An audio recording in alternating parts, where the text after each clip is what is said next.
Welcome to Adams Athenaeum, and Merry Christmas to all you filthy animals. I appreciate anyone that got that Home Alone reference.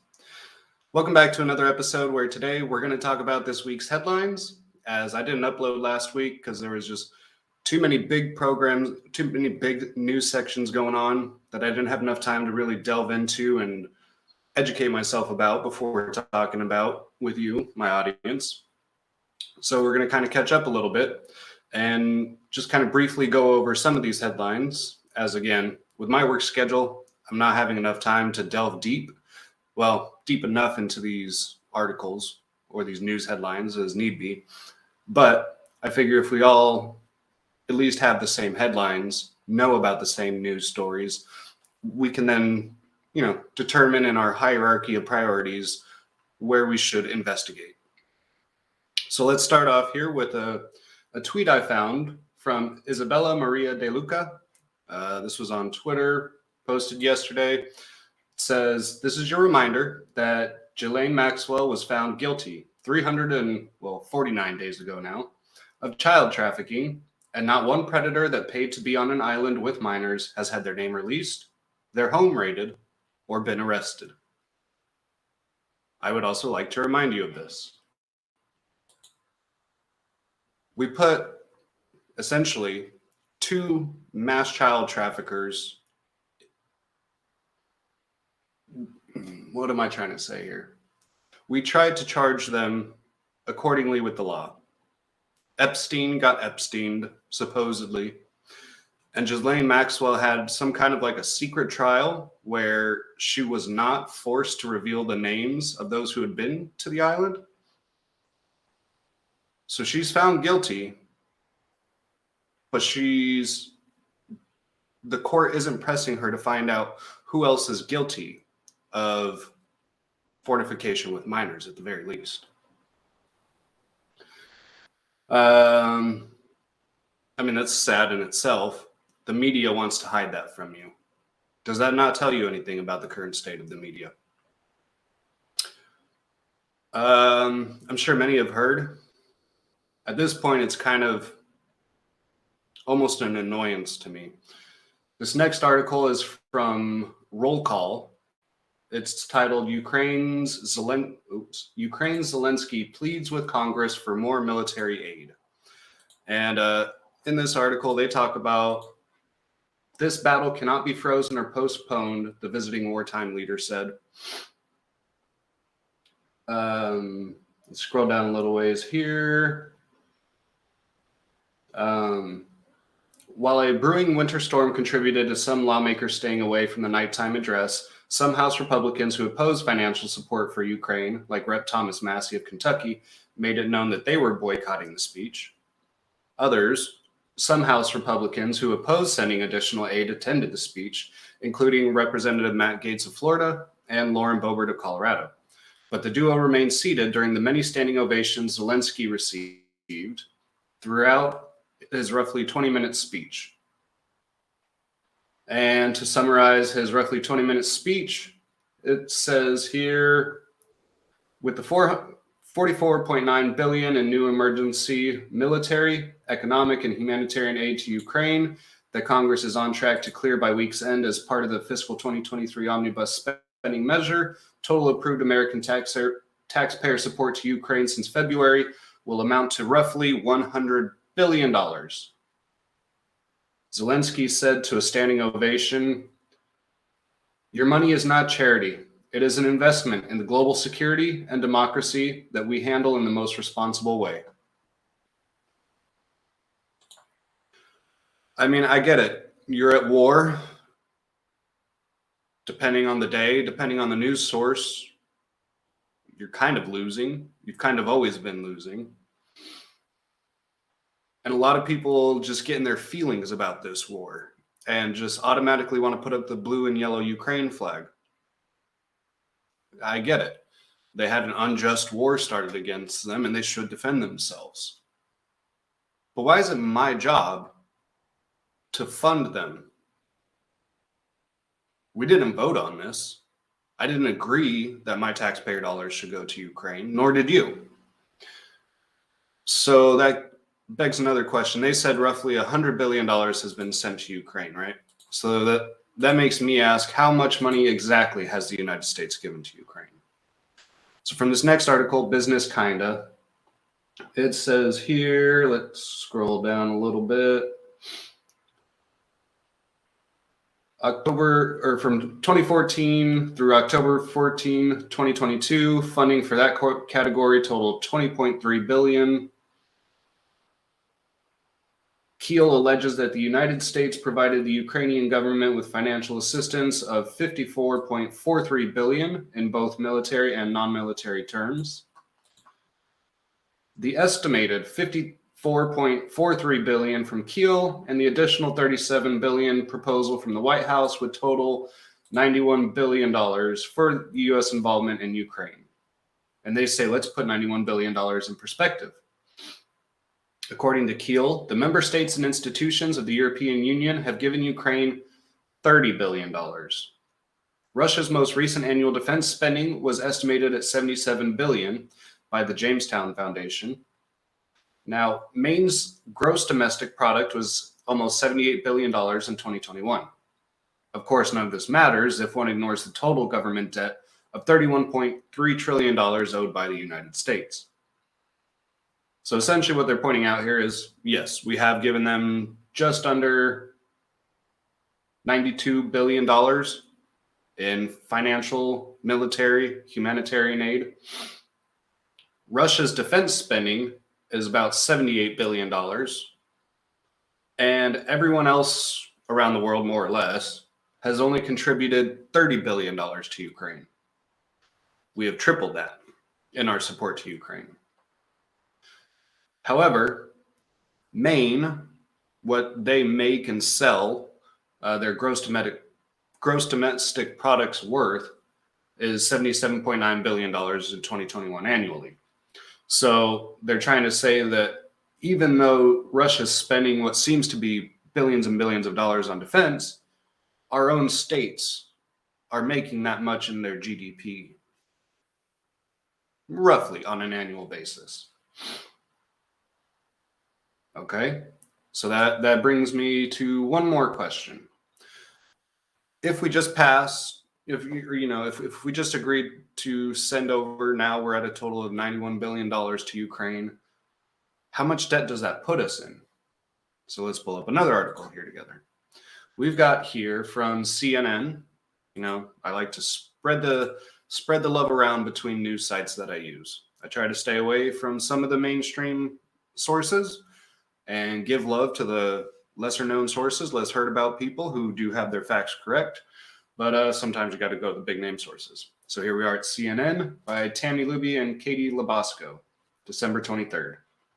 Here's what's in the $1.7 trillion federal spending bill. We're just going to kind of highlight some of the sections that they talk about. It says, and sorry, we got to scroll down again. It says more aid for Ukraine will provide roughly $45 billion to support Ukraine's efforts to defend itself against Russia's attack. That's interesting. That says roughly $45 billion because that's half of what we've given them already.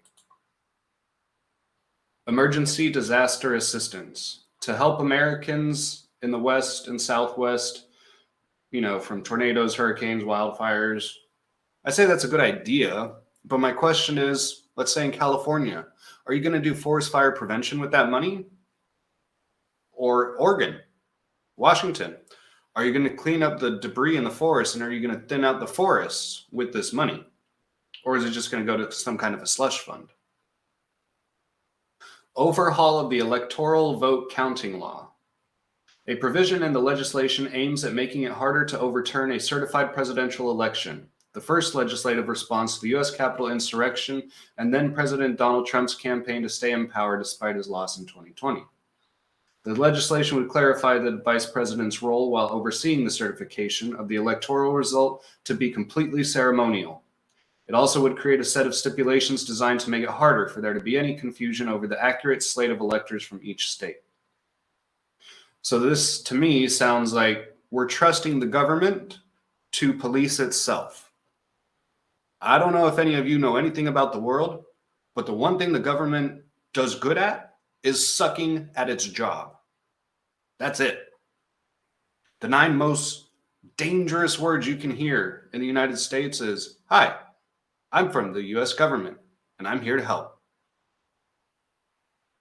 We got funding for January 6th attack prosecutions. The bill would provide $2.6 billion for US attorneys.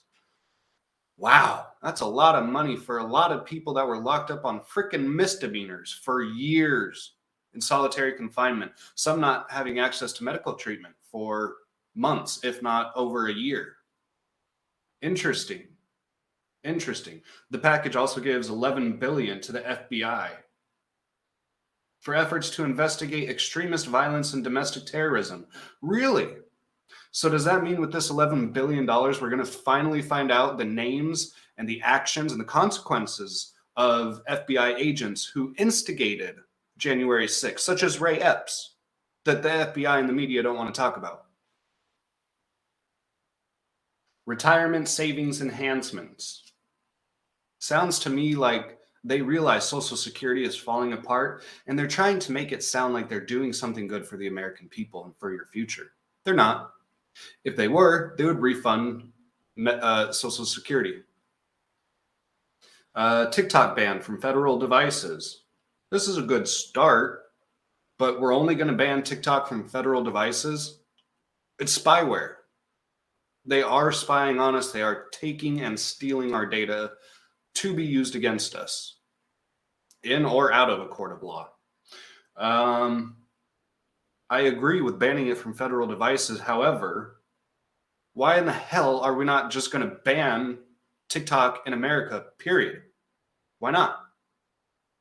It is a foreign entity who is not, as far as I know, they're not based here. They're not funded here, nor is their base of operations here. So why should we allow them in our country if they're stealing our data to be used against us?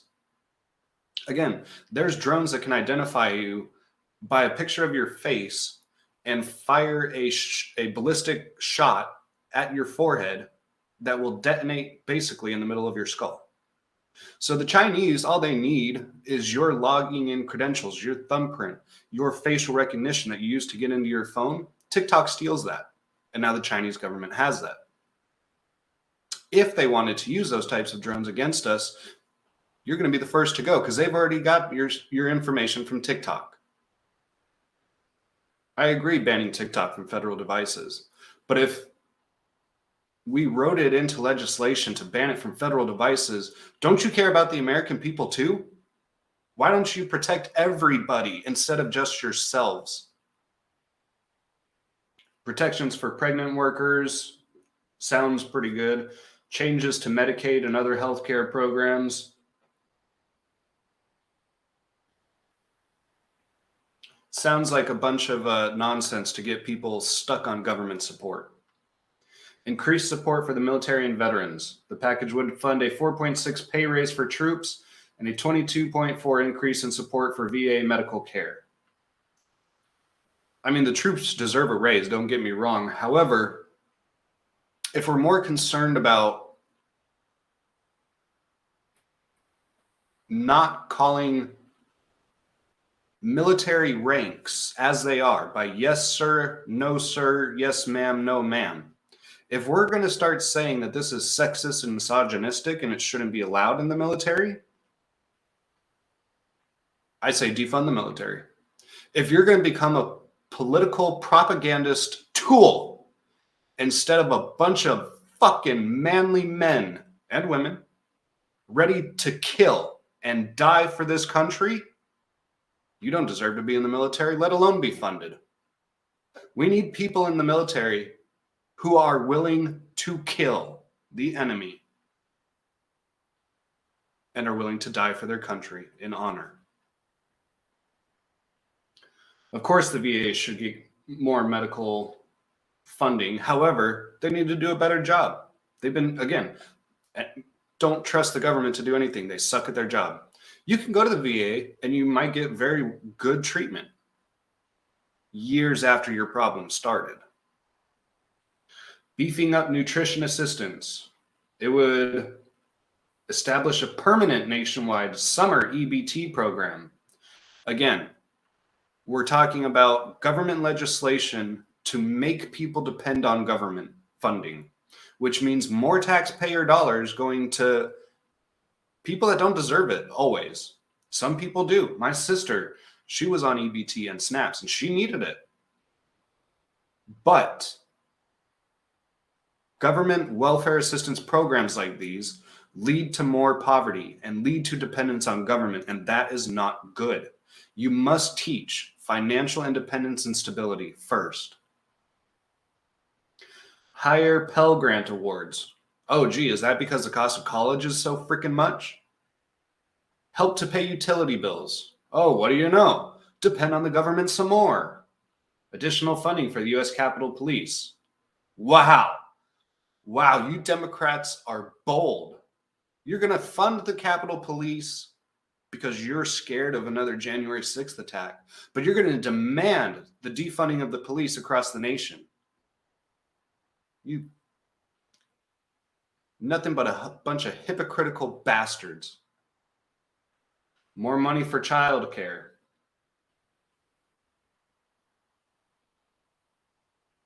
This doesn't give a very detailed description, so I don't know if it's good or not. More resources for children's mental health and for substance abuse.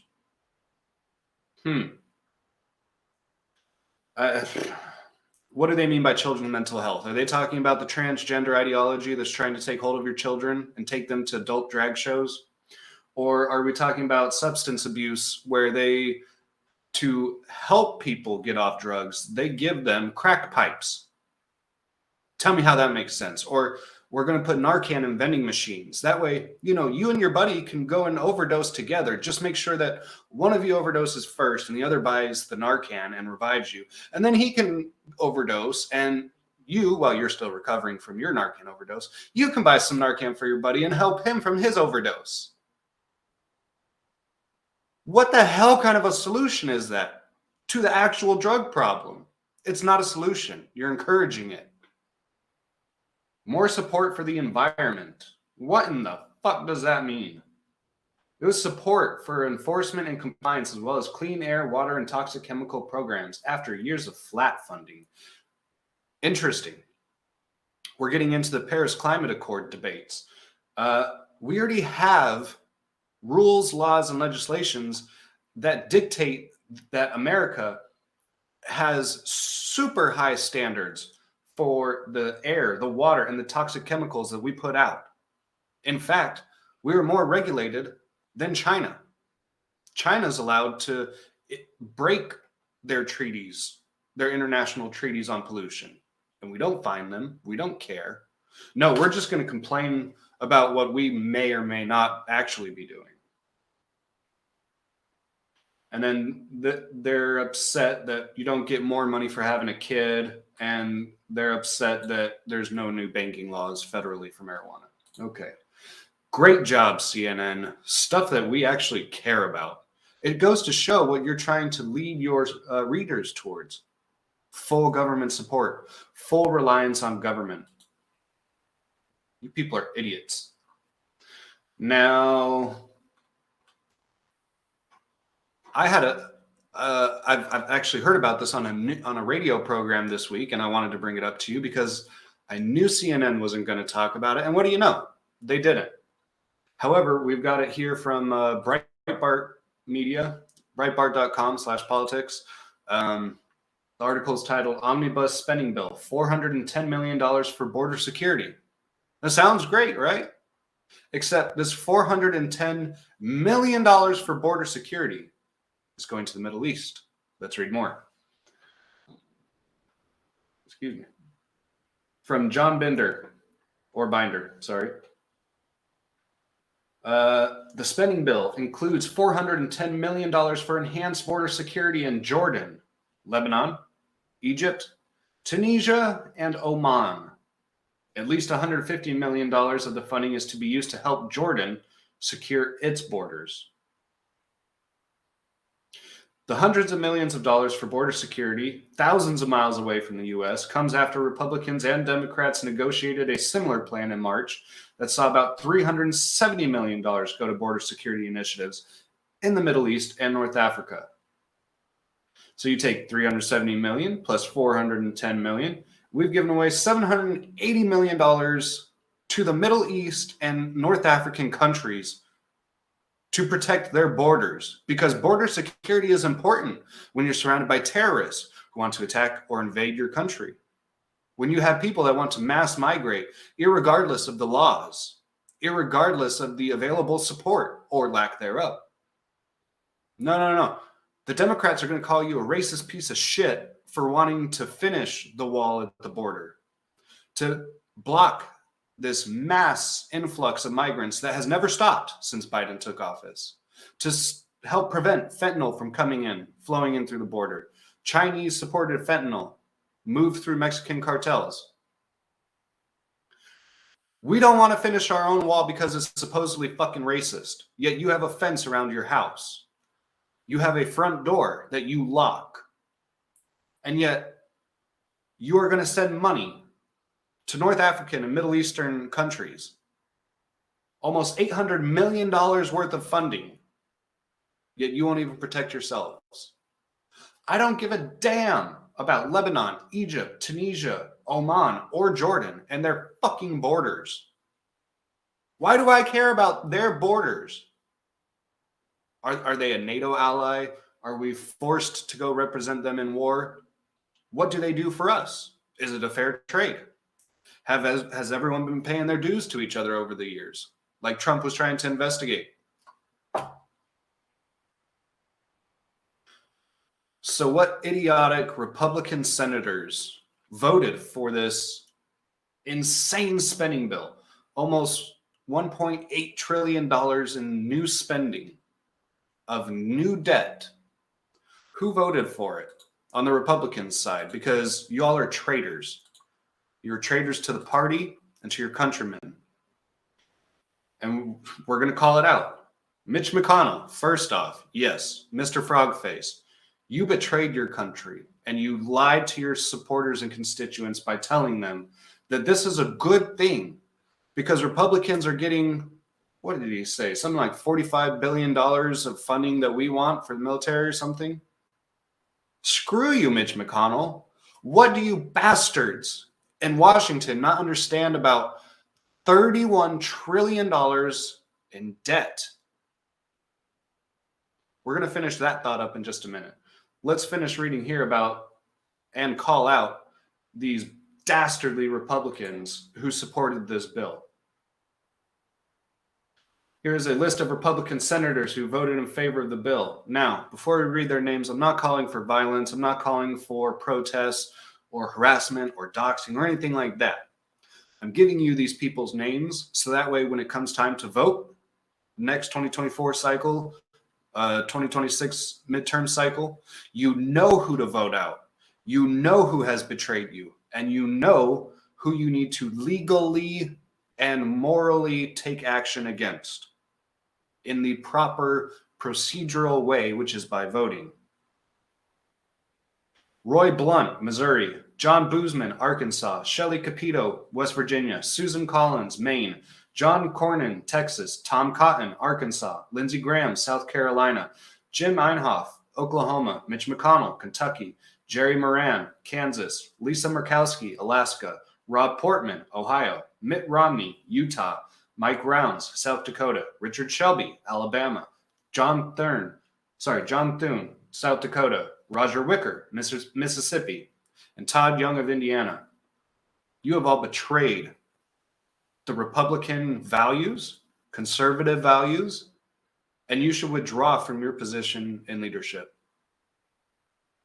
You're an embarrassment and a failure. Now, let's reiterate. They agreed to increase spending by $1.7 trillion. Now, in one of my last episodes, you can find it on my YouTube channel, $31 trillion in debt and counting. That was done maybe a month or two ago, right? When we kind of just rounded around to $31 trillion of debt. Well, and I've used this site before. Again, I don't know how accurate or perfect it is, but it gives very good reference and insight to where we may stand financially as a country. This is usdebtclock.org, and it still shows that we're at 31,455,731,000,000 and climbing in debt. When I opened this morning, it was 31,455,659,000,000. So it's climbed almost, 100 million just in 40 minutes, 50 minutes or so. So we know that they approved $1.7 trillion of additional spending. We know that my last episode was at $31 trillion of spending. So we know that this is not currently entirely accurate, right?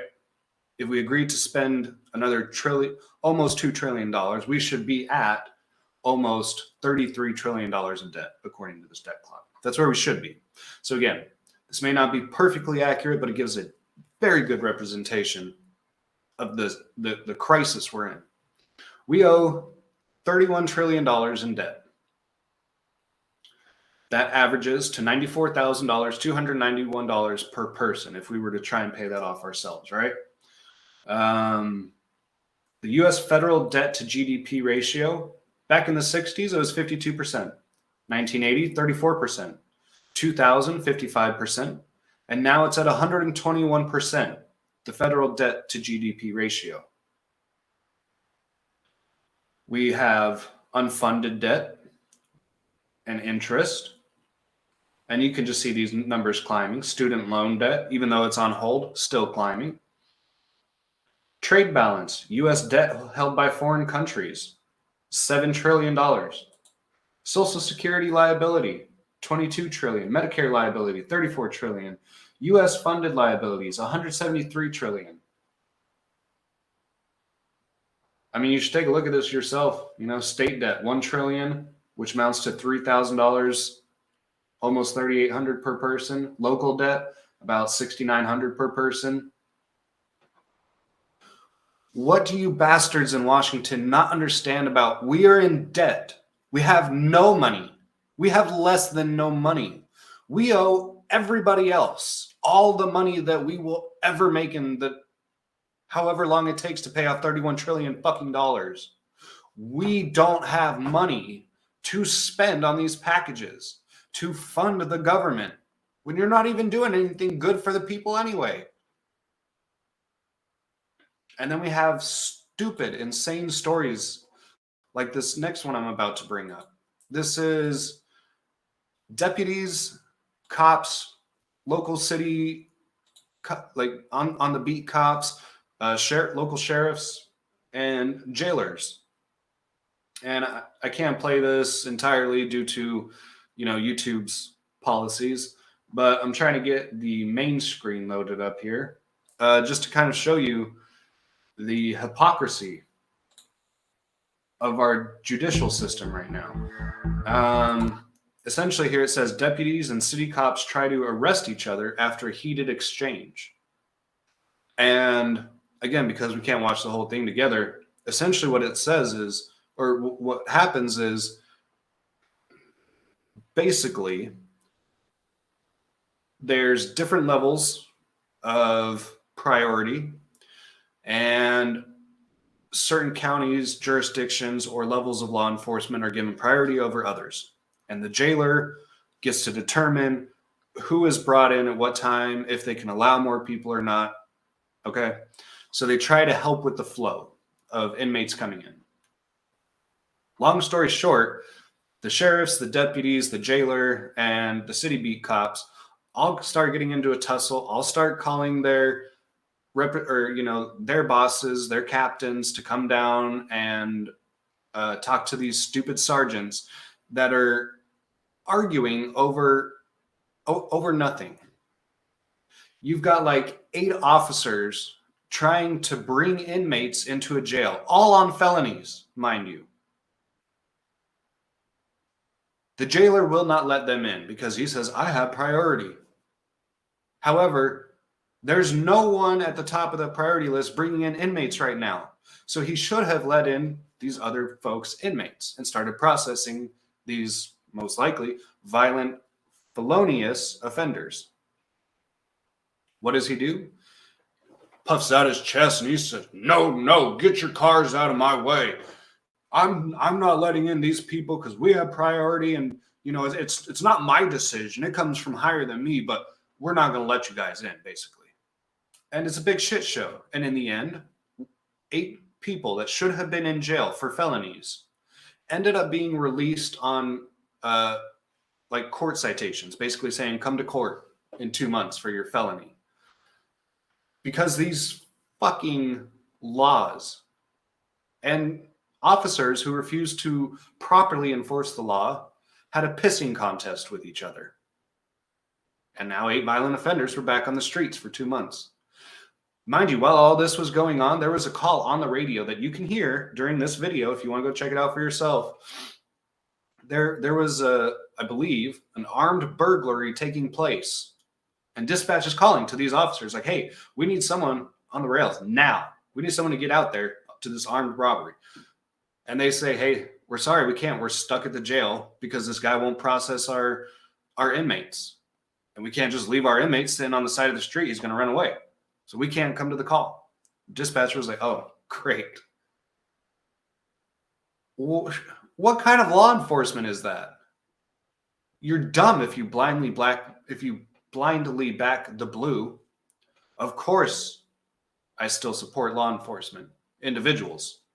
I don't support them as a community or as a whole anymore. You fucked up too many times. You lost the public's trust. You didn't do the right thing too many times. And now I've got one last article. This one, I mean, it almost wouldn't be a regular episode of mine without us talking about BLM. BLM is upset because police killed a woman holding a Walmart employee hostage. In this video here from Salty Cracker on YouTube, he, in great detail, explains how odd, how funny it is that the people who actually did this original news article and covered this on their news page, they don't post this article. They don't post the still image of the woman here on the left with the gun in her hand holding this Walmart employee hostage. Rather terribly, I might add. But anyway, she's holding her hostage nonetheless. And threatening her and others nonetheless. With a gun, mind you, nonetheless. All of which are illegal, mind you. Yeah. Oh, we don't care about laws? Gotcha. Well, anyway, for those of us who do still care about laws and believe in laws and justice, if I saw you holding someone hostage and there's legal prudence to do so, I will defend that person's life, just as these officers did. You were in the wrong, whoever you are. I don't care about your name. I don't care about your backstory. I don't care what led you to this point. It happened. We can't go back from that. Now, the people who originally posted this article, instead of including a still shot like this on their main headline, no, because, race matters so much to these mainstream news companies. No, instead of putting a picture like this where you can clearly see that it's not a white person being an aggressor this time. No. They title their article something like, "Woman holds employee hostage." And they pull up a stock photo of some random freaking Walmart. I don't even think it was the same Walmart where this incident took place. Again, you can check out Salty Cracker's video if you want to see that article for yourself. I'm not going to take away from his work. But again, BLM is upset that this woman, who was holding another woman hostage, was killed by police. It was unjustified. It was racist. They only killed her because she was black. The news didn't even want to talk about the offender's race because it doesn't fit the narrative. It doesn't fit the narrative of all white people are bad and crazy and evil, and black people can never be racist or do anything bad. It goes against that narrative. This article shows the truth of humanity. But some people do bad things, and consequences must be paid. And it's sad. She lost her life. Maybe she had kids, but I guarantee you she had a mother and a father, potentially brothers, sisters, uncles, nieces, nephews, right? It's a loss for the community. And that part is sad. And we should pray for the souls of people like that. But does not take away from the actions you took and the consequences that must be paid. I'm tired of BLM rioting for criminals, trying to tell us that criminals should be celebrated and memorialized and should have statues made of them. I'm tired of hearing in the news about how racist Americans are for wanting to defend our country when we're in an opioid epidemic, a fentanyl epidemic. Any smart country ever would have closed its borders during COVID-19. We didn't have the ability to do so because we refused to fund it because it was racist.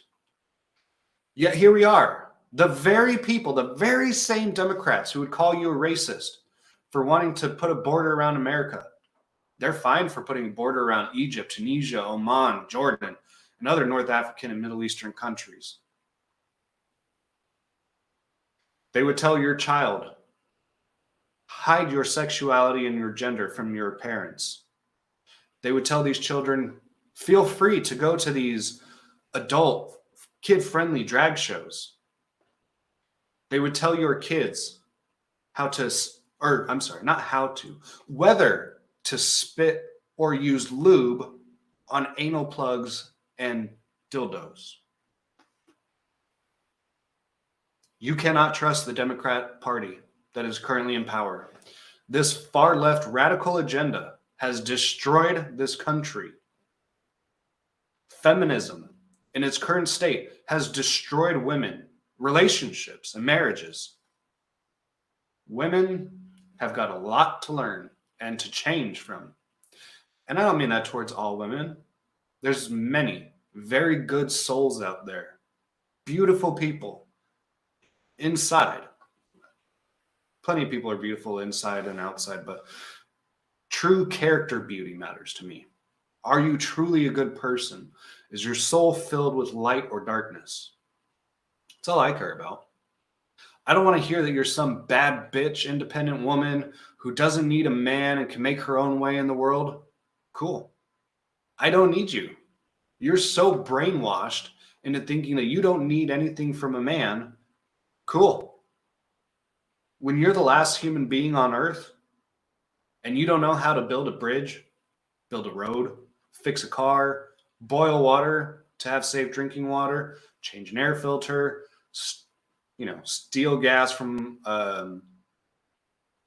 gas pumps. Again, you're the last person on the world. So I don't think laws matter at that point. Fix radio towers. Are you going to do that as a woman, as yourself, with no one to educate you? Are you going to do it? Are you going to figure it out on your own? No, this is why you keep men around. Men helped to build this world, and women helped to keep men from destroying it. And women also help to make this world a more beautiful and loving place. Everyone has a purpose and a place here. And we have lost our meaning and what our purposes are supposed to be. We've been lied to. We've been misguided. We've been brainwashed.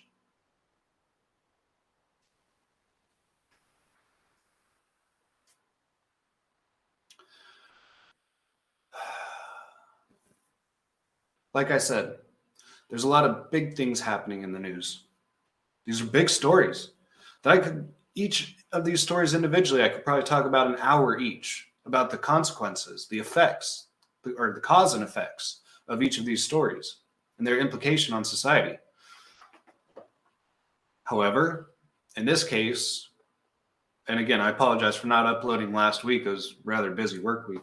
I thought it was best to just share these headlines with you, to let you know that there is so much more going on in the world than what you're hearing on just your news programming or radio program on the way to work.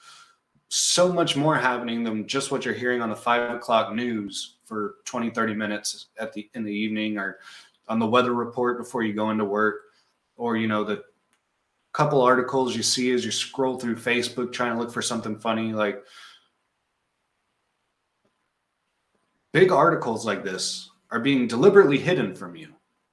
I mean, the Twitter files, Elon Musk is proving this. The FBI colluded with big tech to censor big stories that could affect the people and their opinions in government.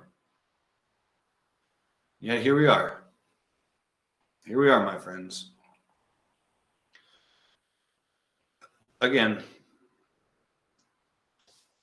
I don't know how else I can emphasize the need and the importance of you finding and making time to get into politics.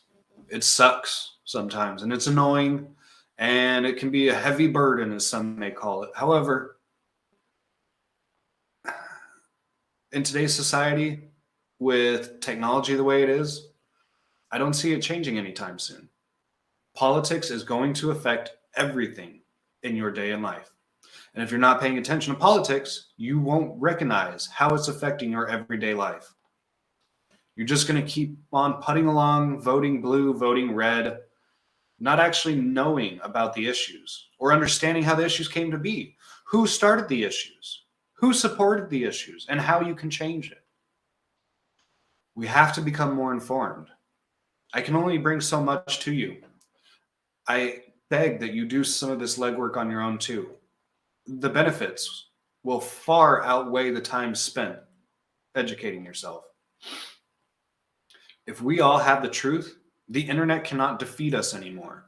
The internet likes to hide the truth. I don't know if you recognize that yet or not. But the most dangerous thing on the internet is truth.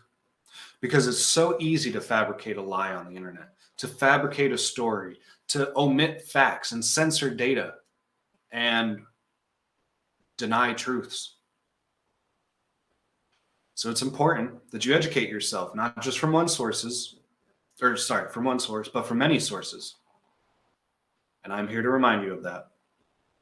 As always, I appreciate you coming to check out this channel. You can find me here, Rumble, Twitter, Locals, YouTube, all at Adams Athenaeum. I post videos weekly. I try to. I'm getting into the shorts kind of content, so I'm going to be posting, hopefully, some type of content every single day of the week from now on, just to try and help keep everyone more involved. I'm going to try and do more polls to see what people would like to see on here. And again, please help stay engaged in the comments. Let me know things you like, didn't like, things you want to hear about or know more about, and that can help give us topics for future episodes. I like talking to anyone that wants to comment, and I love having debates, factful, truthful debates. So I invite you, please, let's talk it out in the comments section. If there's anything you got questions about or anything you disagree on. And as always, if you, as I, think this message needs to be heard by everyone, please feel free to share this message with all of your friends and family and subscribe. That way, and hit the bell. That way you're notified every time I go live. That way you don't miss a video, as YouTube likes to hide us in the algorithm. Again, I appreciate you all coming here, and we'll go ahead and end this stream instead of babbling on for another couple days. I'll see you soon, my friends.